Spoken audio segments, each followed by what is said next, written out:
Hola, queridos alumnos. Bueno, estábamos la clase pasada viendo el tema del riesgo.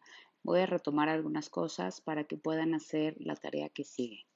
¿Qué cosa era un riesgo? Bueno, es la posibilidad de que se produzca un daño y normalmente tiene dos factores. Un factor externo, que es la amenaza en la que yo puedo tener cierta protección, o un factor interno, que es qué tan vulnerables somos o qué fortalezas tenemos para enfrentar esa amenaza. Como riesgo de amenazas, mencionábamos en clase, con todos menos con 8B porque no los había visto, que una amenaza externa, por ejemplo, era un temblor, el virus que ahorita estamos enfrentando, un choque, el alcohol, etcétera.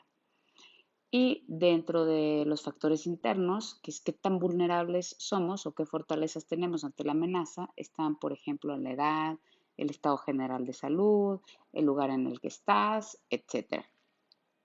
Además de que los riesgos, hay unos que son evitables, aquí le vamos a poner evitables o prevenibles, y otros que son inevitables.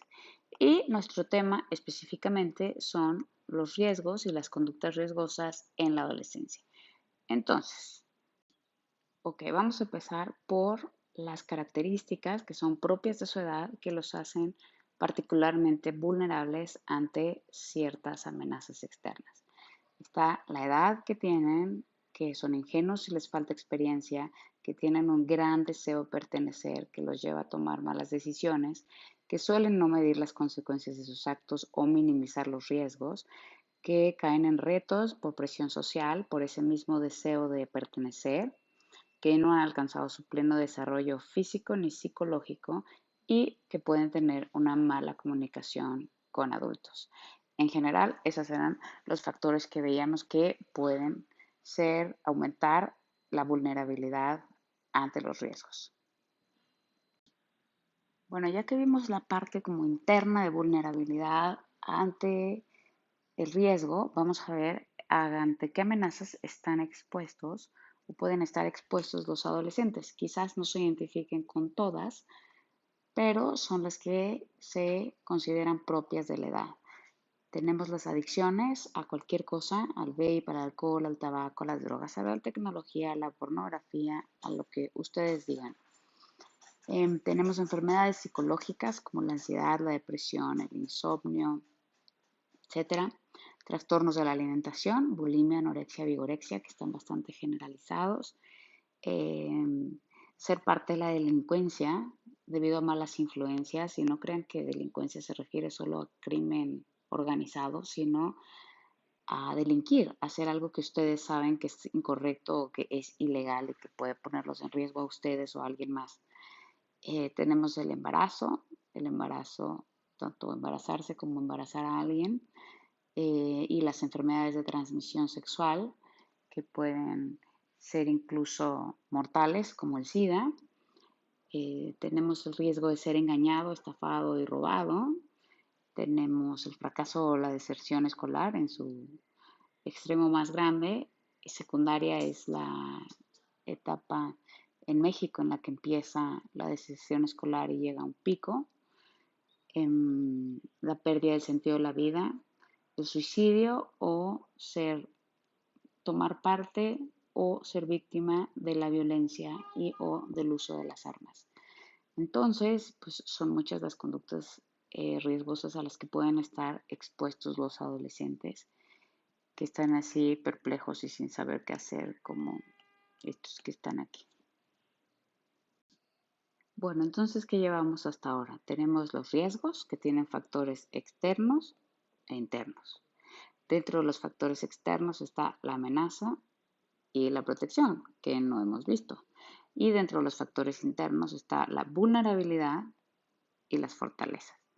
Entonces poníamos en clase el ejemplo del coronavirus. Entonces pondríamos aquí, si quisiéramos hacer un análisis, pondríamos que el coronavirus es una amenaza externa. Corona, que es algo así como con unos picos. Ok. Y dentro de factores internos de fortaleza, bueno, de vulnerable, pues estar vivo nos hace ser vulnerables. Y analizábamos las fortalezas que tener hoy 13, 14 años implican ante el coronavirus. Entonces, un adolescente como primera fortaleza interna tiene su edad, que le da una ventaja. Tiene un estado de salud que por lo general es bueno y le permite enfrentar esto. Tiene, en el caso de ustedes, unos acceso a servicios de salud de calidad. Tiene acceso a la información y eso le permite tomar decisiones adecuadas. Viven en un lugar en donde no están hacinados y se puede mantener limpio. Esas son sus fortalezas. Dentro de la amenaza del coronavirus, ¿qué cosas externas tienen de protección? Tienen de protección medidas de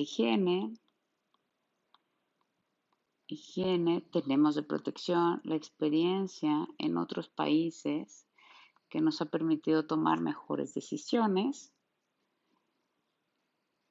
Y entonces ahora lo que quiero es que la tarea que van a hacer, distingamos la amenaza, por ejemplo, ya no va a ser el corona, sino va a ser el alcoholismo, y que vean qué factores internos tienen que los hace vulnerables y qué fortalezas pueden desarrollar, porque el chiste es identificar el riesgo, pero sobre todo